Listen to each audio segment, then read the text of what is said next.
Inihahanda na ng Justice Department ang mga paraan para maiuwi agad ng Pilipinas si dating Congressman Arnie Teves. Lalo't, kanselado na ang pasaporte niya. Yan ay para maharap niya agad ang patong-patong na kaso. Nakatutok si Salima Refran. Ngayong arestado na si dating Congressman Arnolfo Arnie Teves Jr. sa Timor-Leste. Sinabi ng Department of Justice na wala na raw makakapigil sa pagpapauwi sa kanya. Inihahanda na raw ang paraan ng pagpapabalik ng bansa kay Teves, lalo't kanselado na ang kanyang passport. There are several options na kinoconsider ngayon. Kasama na dyan ang extradition, kasama na dyan ang deportation. So we will have to see kung ano yung pinaka-feasible, pinaka-mabilis at pinakaligtas na paraan. Pag-uwi sa Pilipinas, haharapin ni Teves ang mga kasong multiple murder, frustrated murder at attempted murder. March 4, 2023, pinasok ng mga armadong lalaki ang bakuran ni nooy Negros Oriental Governor Roel Degamo sa bayan ng Pamplona. Walang hambas sa pinagbabaril ang mga naroon. Napatay si Degamo at 9 na iba pa.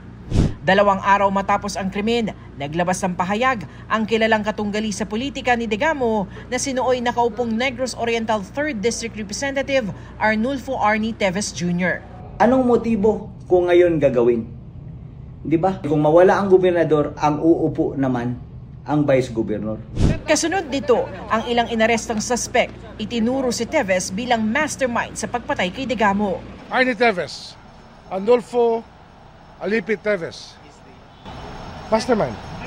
Siya bumibili ng mga barel. Yung lugar kung nagtataguan, bumibili ng sasakyan, pinifinansya lahat. Nasa labas noon ng bansa si Teves at nang tumangging umuwi kahit napasuna ang travel clearance na ibinigay ng Kamara, sinuspindi siya bilang kongresista. May 9, lumabas na sa bansang Timor-Leste si Teves at humihingi ng political asylum. Noong Agosto, idineklara si Teves bilang terorista ng Anti-Terrorism Council. Pinatalsik din sa Kamara. Noong Setyembre, naglabas na ng warrant para kay Teves ang Manila RTC Branch 51.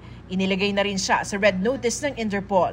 Hindi rin pinagbigyan ang hiningi niyang asylum, kaya kahapon, inaresto siya sa Dili, Timor-Leste. Mr. Teves has had so many cases right now. No? Nakita naman natin yung 2019, no? Pati of course yung kay Governor Degamo, no? Tapos na-brand pa siya as a terrorist. So, angkop po rito ang seguridad na dapat ibigay sa kanya. Kaya naman tayo po ay handa po rito. Pinuri ni Pangulong Bongbong Marcos ang pagtutulungan ng law enforcement agencies at international partners sa pag-aresto kay Teves. Gagawin daw ng gobyerno ang lahat para ibalik siya sa bansa at paharapin sa mga kaso laban sa kanya. Para sa GMA Integrated News, Salima Refran, Katutok, 24 Oras.